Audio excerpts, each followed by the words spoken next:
Hello, welcome back to the Speaking and Communicating podcast. Today we have Kevin. My friend Kevin is here to share with us how, first of all, you can listen to your intuition and how you can naively step into the unknown because of chasing something, or maybe not chasing, but of following your purpose and going after something that is much bigger than you. Kevin is a speaker, a coach, the CFO and founder of Next Level University. And before I go any further, please help me welcome Kevin Palmieri. Roberta, thank you so much for having me. If our talk behind the scenes was anything, I know this is going to be a wonderful episode. So thank you again. I'm very much looking forward to it. Your story is very intriguing. Now, take us, first of all, just give us a bit of your background. Yes. So I grew up in a single parent household. I was raised, technically, I had two parents. I was raised by my mother and my grandmother. I didn't technically meet my dad until I was 27. I had spent time with him early on in my life, but I was too young to remember. So I met my dad when I was 27, and that was one of the most difficult and courageous things I ever had to do. And that unlocked a lot in me. But I was kind of the towny person who went from job to job to job to job and didn't know what he wanted to do with his life. And eventually I got the opportunity to work a great high paying job, but I was always looking for more. And I remember one day I opened up my final pay stub of the year, and my goal for that year was to make $100,000 with no college degree. And I did. And when I opened that pay stub, nothing changed. I was still unhappy. I was still insecure. I was still wanting more. And that is when my life started to pivot from chasing a life of profit to chasing and pursuing a life of purpose. And honestly, the last, that was 5 years ago, that Right. whole situation, the last 5 years of my life has been the most extraordinary part of my life for sure. 100%. Do you think, let me just ask before I find out exactly how you found it. Do you think that when you are raised in a single parent household, you become the odd kid because everybody in class is both their parents? Yeah. Was that how you felt, or in the community where you lived, you maybe half the population had the parents had been divorced? No, for me, it was really tough because I think back to my reference group and I think back to 3 or 4 of my best friends, and they all had what was perceived as wonderful families. They had mom, dad, sister or brother, mom, dad, sister or brother. They all had houses. We had always rented. We have never, as a family, we had never owned a house, and everybody had nice homes and they had backyards and they had dogs. And how did that make you feel being different? Yeah, I felt like I was the one on the island. I felt left out. I felt lonely. I felt like I couldn't connect with people. And I was blessed because a lot of my friends, their dads tried to take me under their wing, which you don't understand in the moment. You don't really know what's happening. But now that I look back with a higher level of awareness, it's like, oh, they really were trying to be a father figure for me. That's very interesting. And I'm very grateful for that looking back. That's wonderful. Yeah. So now when you were, first of all, congratulations on making 100,000 without a college degree, because I think that's always been sold as the idea of if the only way you're going to get to those numbers is to have a college degree. First of all, when you were earning that kind of money, what is it that you felt missing if you say there was nothing inside of you that changed or felt different? Yeah. So in 2017, that was the big year. That was the big year for me. And the year prior, my girlfriend left me. So if you think about it this way, in 2016, I have my dream car. My girlfriend's a model. I have a brand new apartment. I just did a bodybuilding show, so I was in the best shape of my life. Everything seemed amazing. And when my girlfriend left me at the end of 2016. And the reason was? After my bodybuilding show, I was super depressed. I was developing anxiety that I don't know that I knew I had before. At least it was showing for the first time. I was just a shell of myself. I wasn't bad to her. I wasn't mean or any of that, but I just wasn't the man that I was in the beginning of the relationship. I wasn't. I was. You know when the depression started? I think for me, I've had it for probably forever. I just didn't know it. I didn't know, I didn't recognize, and I didn't try to fix it. So if you don't know you have something, if you're not aware, it's really hard to put a stop to it. But I think what happened, Roberta, is when I started the relationship with this person, I was like, I'm going to do whatever I can to keep this. Right. And that's not abundant. But isn't that normal in a sense that when we start a new relationship, we always want it to work out. We have the best hopes for it. Is that kind of normal, or was there something more to that, to you wanting to keep it because she's a model? That was part of it. Good in public. Yep. That was part of it. It was because of my approval seeking. Right. That was it. I was seeking approval. You know who I was probably seeking approval from subconsciously? Other men. Hey, look at how awesome of a man I am. I have all these things. I have tattoos, and I have the body and the car, and she's a model. You know, I think I was looking for approval subconsciously from other men, most likely. As in representing your dad. Yeah. Yeah. Mm-hmm. Trying to find that piece that I had never had before. Right. Yeah. Okay. So when she left and you found you had depression and anxiety. Yeah, that part in my life. So when she left, and it's interesting, when she left, she took the kitchen chairs, because the kitchen chairs were hers. So I was standing at my kitchen table because I didn't have any chairs. And I remember it was just like, I don't even know how to explain it. It's like not only is it silent in the house because I live by myself now, but it's silent, and this empty, lonely, soul-sucking feeling of everything I thought I had just went away. It's like none of it was real anyway. I wasn't confident. I wasn't happy, but I pretended I was because I thought I should be. Put on the front. Yeah. And when she left, the whole front fell down, and it was so much awareness at once. And at that point, I had tried therapy in the past. Mm-hmm. I had tried it, and it helped, but I don't think I really understood myself at a deep enough level. And when she left, a lot of that resurfaced. Right. And I took all of that pain. I took all of that despair. I took all of that uncertainty. And I said, this next year is going to be the most successful year of my life. And I worked my face off. I worked my face off. I was on the road for the next 10 out of the 12 months. Every week I was on the road. Yeah. Driving, sometimes 12 hours to the job site, staying in a hotel. I did whatever it took to make the money because I thought that was going to fix it. That's been a theme. Yes. That's been a theme in my life, Roberta. That the money is going to fix it. Yeah, but unfortunately it doesn't. Common though. We always chase it because we've been made to believe that that's what fixes everything. If I just had more money, had more money, I'll get the validation, the approval, being in the circles that I think I should be in, everything in my life, all the problems will go away if I just had more money, more money. Yeah. I think human beings are naturally pointed towards chasing happiness. And I think what I have today that I didn't have back then is fulfillment. And happiness is results driven. Go ahead. Mm-hmm. Explain that. That's very key, because what we chase, we think what we are chasing will fulfill us. That's a very good perspective I just heard from you. What we think we are chasing, we think it's going to fulfill us, but we call it happiness. Explain the difference. This is very intriguing. From my perspective, and a lot of this, I have to give credit to my business partner, Alan, co-host Alan, too. He taught me a lot of this, but I think happiness is results driven. So if I lose 15 pounds in the next 15 weeks, I will be happy. If I drink this coffee, I will be happy. All right, cool.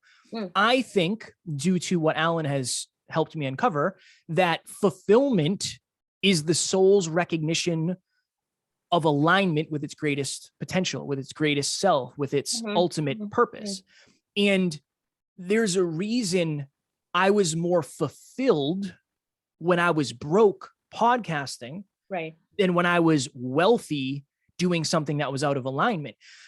The problem with fulfillment is it doesn't lead to results right away. And I think people assume, we like self-gratification. Yeah. And I think people assume that, well, how can it be fulfilling if I don't have any results?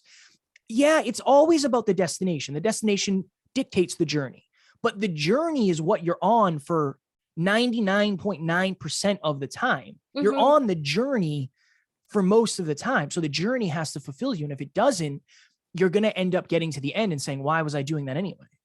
So you might even get the money that you think was going to solve everything. But if you weren't enjoying the journey, that's why when you open that last pay stub, you weren't fulfilled. Yep. You Correct. weren't happy. Correct. So if the journey doesn't fulfill you, the happiness at the end is not going to be what you thought it was supposed to be. No, especially if you think it's the end all be all.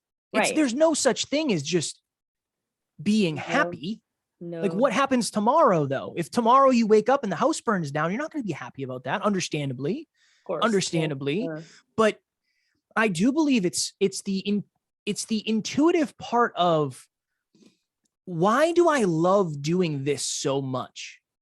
Like what makes me love what I'm doing today so much? Well, I'm growing beyond what I ever thought I could.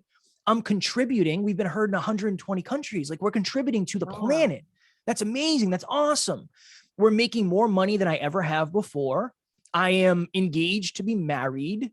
There's so many, thank you so much. I appreciate that. There's so many things that have come together.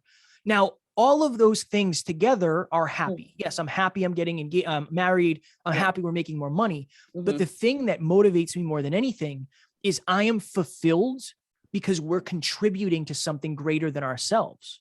And so the rest of the stuff just came after you started working towards that purpose. Yep. When I get better, and not intrinsically better, I think intrinsically as humans, we're all wonderful. But when I become more competent and more capable, I am able to impact more people. I am able to contribute at a deeper level. I am able to multiply my growth. That's when money, that's when opportunity, that's when everything comes. When you become more capable, you become more capable of impact, profitability, mastery, and everything that comes with it. But capability has to start. Like they say, you are what you attract. Not just in relationships, but in your life in general. The kind of opportunities you attract when you seek validation are very different from the kind of opportunities you attract when you are on your purpose. Yep. I think of, and this is it's kind of off the beaten path here, but it does connect. I think of people who grow up in a family where their parents or whoever it is says, you're not, just insert, you're not enough, not good enough, not tall enough, not smart enough, not pretty enough, not blank enough. That becomes that person's identity. And it's no wonder they attract those types of people into their life. It's no wonder why they tend to have negative relationships, because they assume that's what they're capable of. You're only capable of attracting what you believe you're capable of. That because that's what's inside. You just attract what's already there, what feeds into that. Yeah. And that's why obviously we all want to learn, right? I have a bookshelf. I have books here. I love learning. I love reading. I love listening to audiobooks. I love all that. But what's just as important as learning is unlearning. Yeah, you can read every book in the world, and you should, but you got to read the book of yourself first to figure out, why am I making the decisions I'm making? Because very rarely are you going to read a book that teaches you about you. It's just, you have to look into your past, unless you wrote the book. No, of course not. That's a very, very good point. I find that, so now I'm 46, and you know how sometimes they say us women, we wish we were younger. I don't want to go back to my 20s. I was so stupid. I don't want to. I like the wisdom that comes with reflecting back, looking at how I did things then and how I can do them differently now to get different results. So that time to reflect, nobody's going to give you that, as you say, you know, but obviously if you don't if you're always on survival mode and just having 2 jobs and to pay bills, you don't have time to reflect and take care of your family and everything, you will just keep being the same person, so to speak. Yeah. It's interesting because all you need is reconditioning. There's somebody on our team, and I've been talking to this person for the last year. And I said, we were having this conversation about this person becoming a professional speaker. And I said, why can't you become a professional speaker? And this person was like, well, my family told me I wasn't good enough and blah, blah, all these things. And I said, what if they're wrong and I'm right? I said, well, look at me. I've been paid thousands of dollars to speak, right? I've been, we've gone places and spoken. Do you agree? And think about this hard. Do you agree that I probably know a little bit more about what it takes to become a professional speaker than somebody who's never spoken? Amen. Yes. And that's just unconditioning of the only reason you believe it is because you heard it for the first 15 years of your life. Of course, you're going to believe exactly. From people who did not speak. Why ask for financial advice from somebody who's broke? Yep. Oh, don't we do that all the time? We ask our friends, should I open a business? And they say no. Of course, they're going to say no. They've never opened a business. Yeah. Why do we do that? Yeah. Why do we ask the most unqualified people for advice? Because oftentimes the most unqualified people are the ones that we love the most. Unfortunately, I think, approval. And growing up, I thought everybody who was older knew better. I thought my family knew more. They had more experience in life, but I've read more books probably.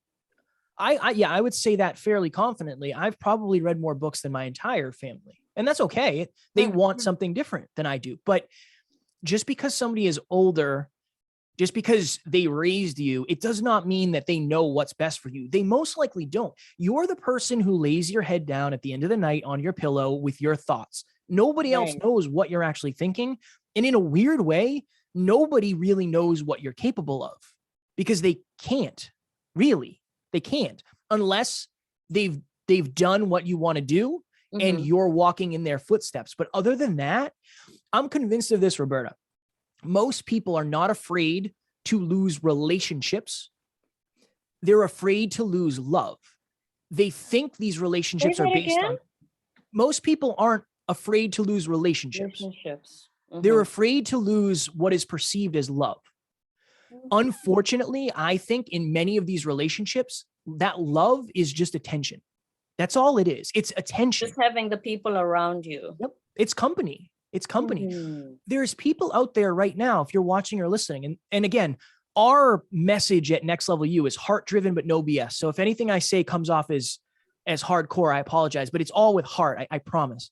If you're out there right now and the people closest to you do not know your dreams because you're afraid of what they will think, or you're afraid that they'll tear you down, you're not telling them because of love. You're not staying in that relationship because they love you unconditionally. You're staying in that relationship because you're afraid to be alone. It's attention. We are tribal by nature, though. Yes. We want to belong somewhere. We want to be part of a group. Yeah. But what if that's not where you belong? Because it's not. Because once you step out of that unknown, first of all, a lot of roads, when you are pursuing your purpose, it does feel lonely.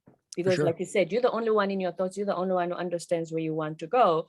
So it is a lonely road. And because we're tribal by nature, it does feel uncomfortable. Yeah.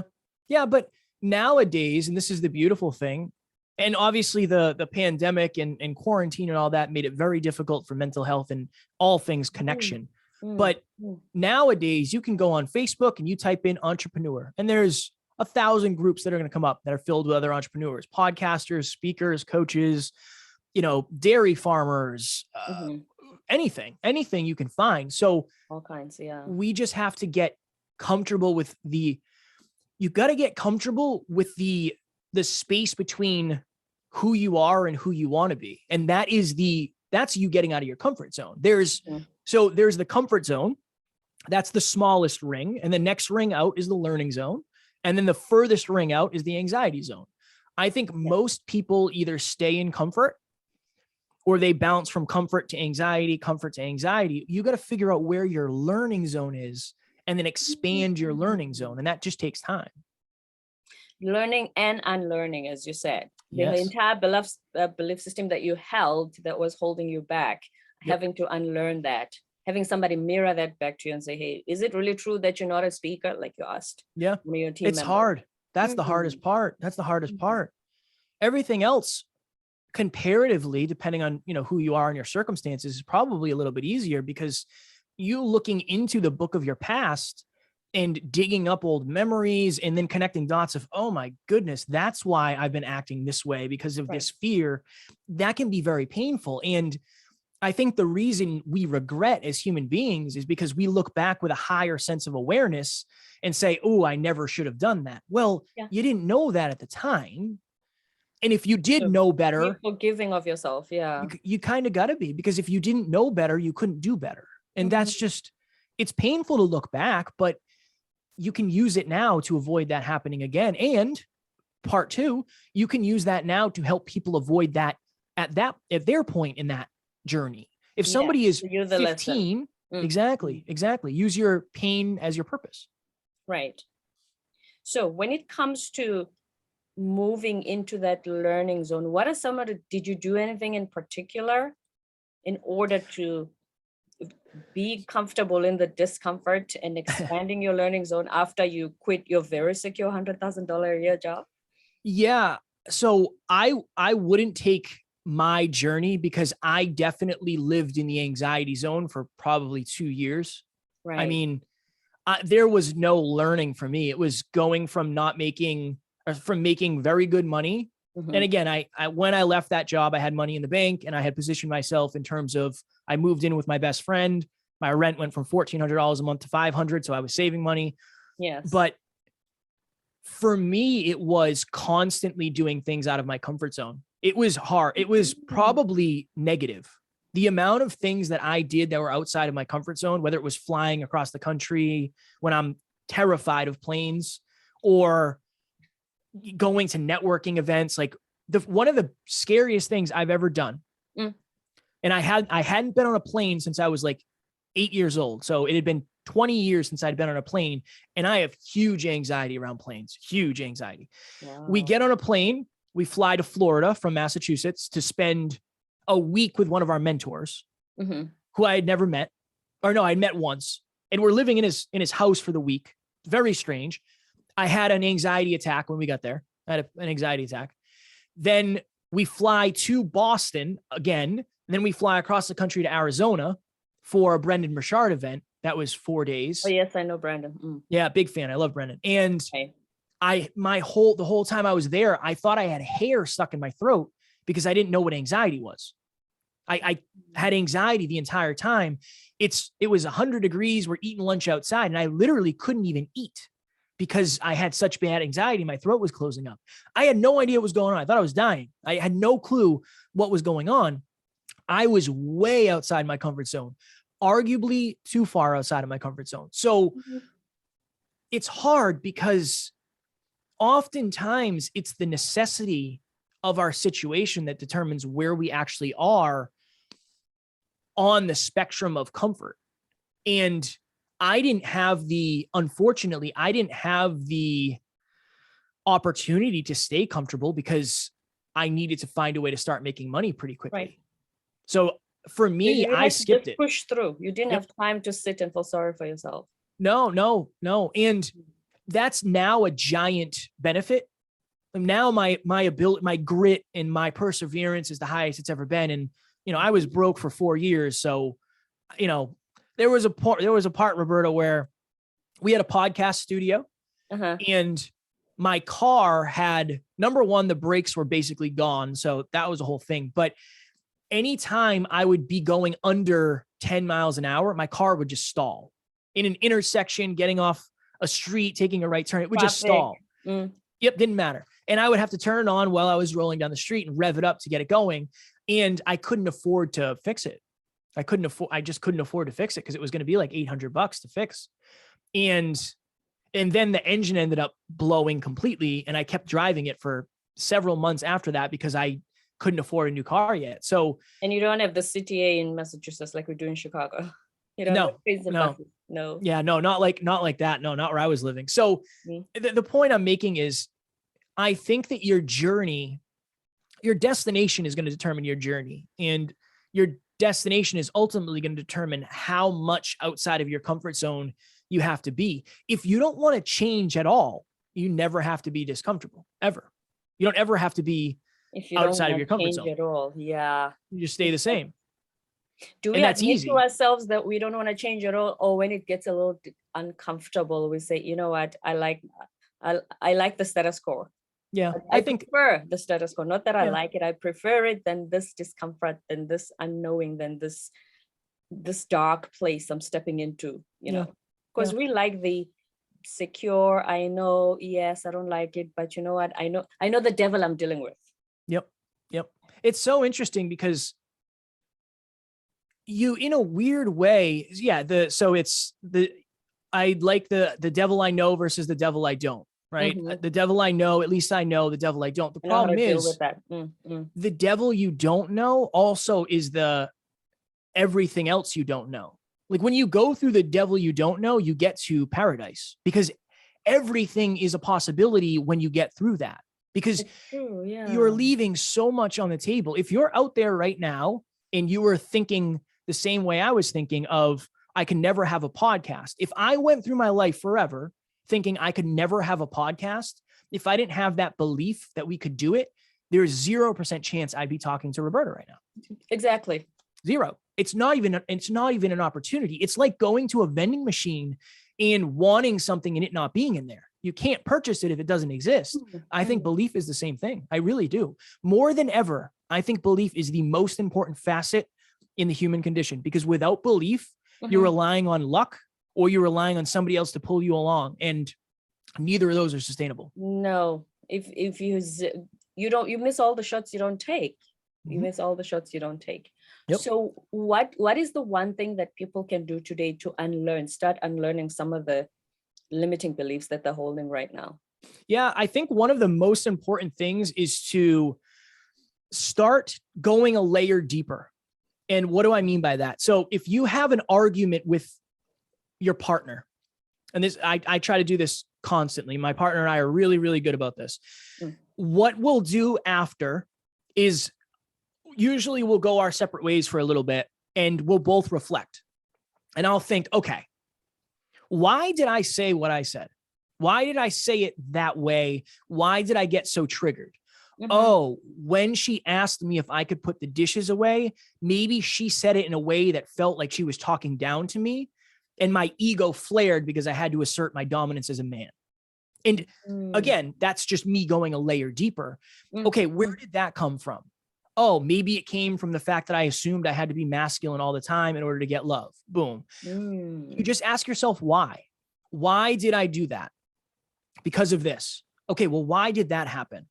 Well, I thought this was happening. Okay, why did I think this was happening? My last partner cheated on me. Okay, why did my last partner cheat on me? I think it was my fault. Okay, why was it my fault? And then you get to the root cause of maybe your last partner cheated on you because they were just untrustworthy. Doesn't mean you did anything wrong. And that changes the complete perspective, the complete opportunity of your next relationship. I really just think it's asking yourself the hard questions and then taking answering them. Responsibility instead of Obviously, feeling like everybody's coming at me. Yeah. Because I think that's where we usually jump to. Oh, Kevin just triggered me, can't stand him. We don't actually realize and ask, why would, if somebody else had said the exact same thing I did, would I be just as triggered as I was? Yeah. So is it him or is it me? Yep. You know what I mean? Yeah. Yep, for sure. That has been the hardest part of my journey, is dealing with different insecurities, because, in the business we're in, I'm in front of people often, and I work with somebody who is a genius. Like my business partner and my co-host is a genius. I'm not just saying that. He is unreasonably intelligent, like 1% of 1% of 1% intelligent. So for me, being around that, I've had to face so many mirrors and say, okay, did Alan make me feel a certain way, or do I feel a certain way because I feel a certain way? There's a big difference between somebody making you feel something and you making yourself feel something through something you've dealt with in the past. So they triggered something in you, not because they wanted to or they intended to. Yep. It was triggered by whatever was already there. Yep. Yeah. That people are mirrors. People are mirrors. So if, say at the end of this, Roberta and I were to flex and you looked and we both have bigger muscles than you. And you might say one of two things. You could say, wow, they've really been doing an awesome job in the gym. That's awesome. That's so inspiring. Or if you get triggered, you might say, what an egotistical thing to do. I cannot believe they just It did happens. that. It definitely happens. But this is the thing. There's people on both ends, right? Some people would flex to be. We live in the social media world where everybody's Yes. got comments on everything. Yes. And they will always vary of comments that support whatever's said on the Yes. video, and you have comments that are totally against it Yes. based on their experiences. It Yep. has nothing to do with what is said on the video. 100%. It's hard to understand intent. It might not be my intent to trigger somebody. Again, when we talk about podcast things, I know sometimes when I'm talking to somebody, I can trigger them with however many listens or the level of perceived success. Or some people are super inspired and they say, oh my goodness, I want to do that too. I want to be where you guys are. I'm just saying the same thing. And then you have to reflect on, why did it inspire you? It inspired you because you believe you can do it. Why did it trigger you? Because you probably don't believe you can do it yet. That's okay. I've been there too, a million times, a million. But don't make it about Kevin and say, oh, this guy, he thinks he's all that. I definitely, trust me, I definitely don't. I have more limiting beliefs on a daily basis than more humans. I believe that.